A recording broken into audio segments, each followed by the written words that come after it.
Welcome to the Learning Pines YouTube. We hope this video helps. You begin by choosing a target cell and entering equals IF.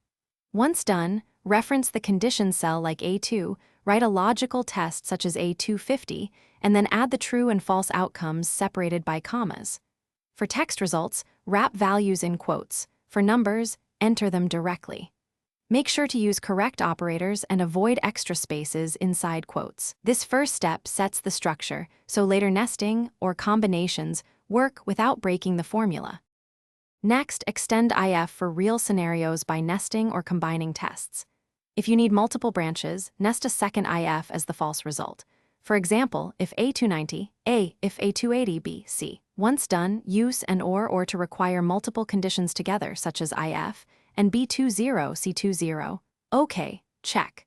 Make sure to keep parentheses balanced and commas correctly placed. You can also place other functions as outcomes, so IF can drive SUM, VLOOKUP, or text formatting dynamically. To finish, validate the formula by checking parentheses and separators.